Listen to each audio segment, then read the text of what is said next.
Welcome to another episode of Eat, Smoke, Drink. Today I have the pleasure of reviewing the Glendronach Grandeur. So the Glendronach Grandeur, as you can see right here, is a 27-year-old Glendronach distillery bottling. Hard enough to find as it is. And so I first want to thank Chung, my spirit animal, for lending me this bottle. Man, what a privilege. But look at that. It's like trying to take the bottle out is like a chastity belt. They make you want to work for it, you know what I'm saying? And then, oh god, look at that. Anyway, that is a presentation box.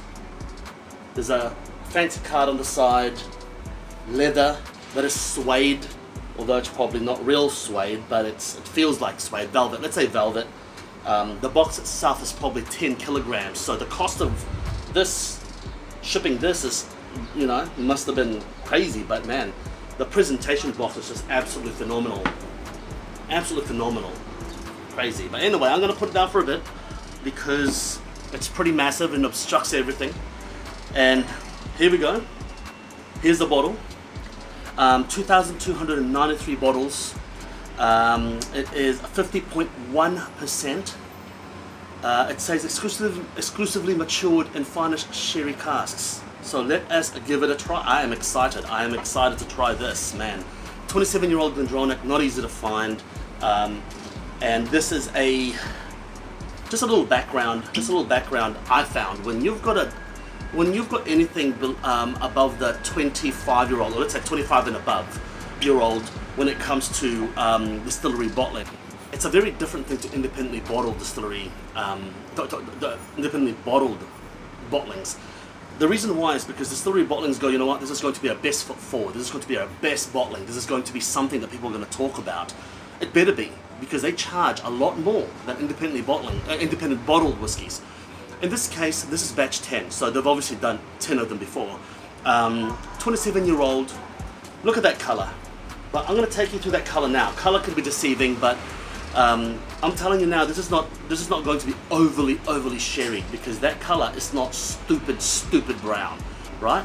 But let's get nosing and let's get sipping and see what we can come up with.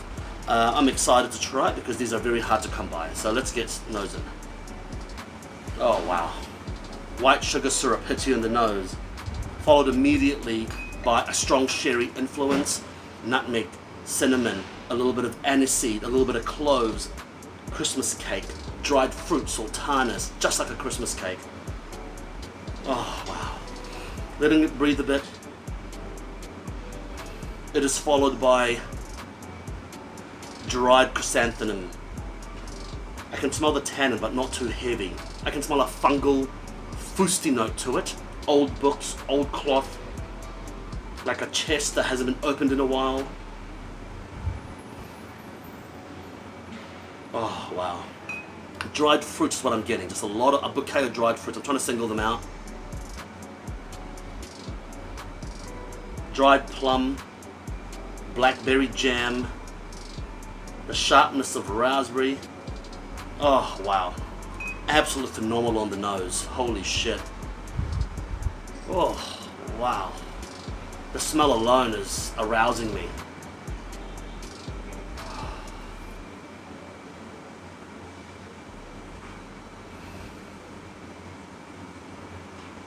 Oh man, Glendronach through and through.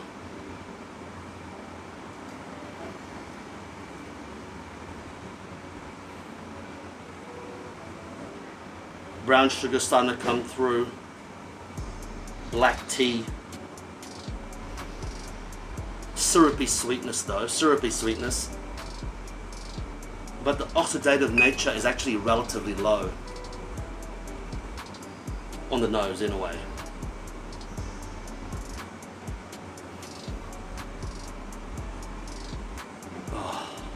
As I keep nosing it, I know this sounds weird, but I'm getting a really weird hint of like a meat extract, like Bovril. Just in a really fine note, like a really back of the nose.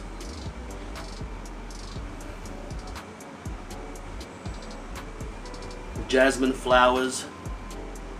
Wow, the nose is just boom, just a a nosing sensation, explosion in the nose. Let's get sipping.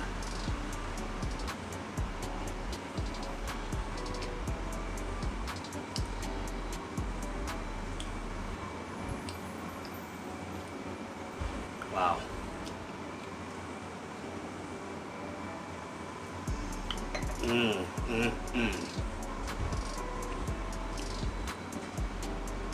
Now, I don't know what cask they're using, but I'm pretty sure it's going to be Oloroso.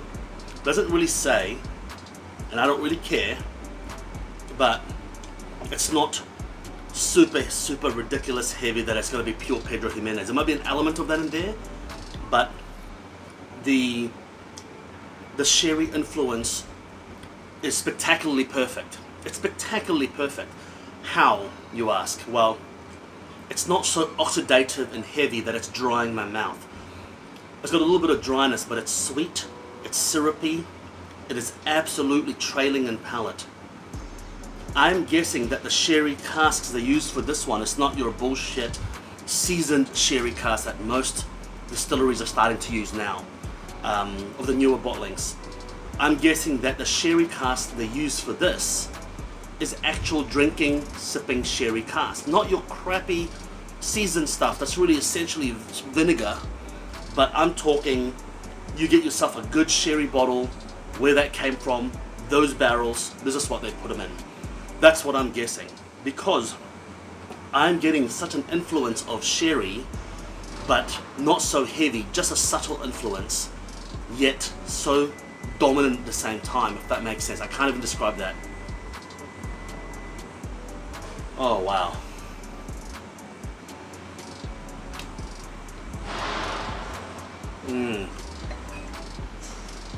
It's got a slight earthy note to it, slight fustiness to it, but then followed by sweetness that trails, a little bit of dryness, Christmas cake through and through, dried fruit, jammed fruit, if that makes sense, condensed fruit like jams, like berries that's been condensed into jam form. It's got a slight spice to it, a slight steeliness to it.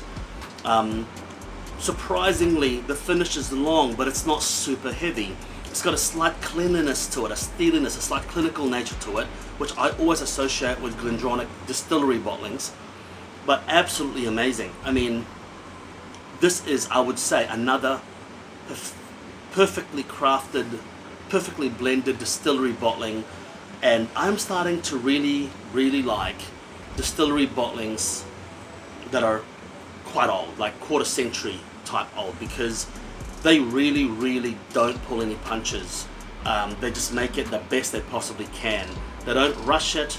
They don't go, oh, she'll do. No, it's perfect. This is absolute perfection Glendronach. It is one of the most perfect Glendronachs I've ever had, which in itself is a good thing and a bad thing. The good thing is it is absolutely palatable. It is super quaffable. You can session this in one night and, you know, absolutely awesome. But at the same time, it doesn't have the edge of single barrel Glendronachs. Although the single barrel Glendronachs can get a little bit monotonous, I find that they can be super heavy on sherry as a general proposition, but this is absolutely fantastic. I am in whiskey heaven right now.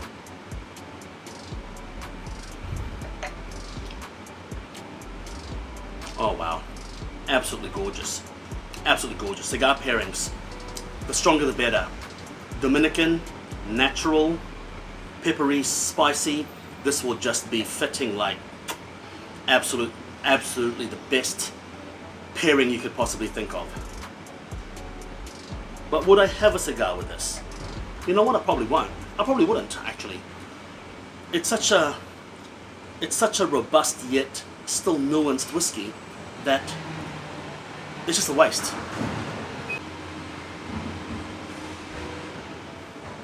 Until next time, make sure you eat, smoke, drink. Cheers.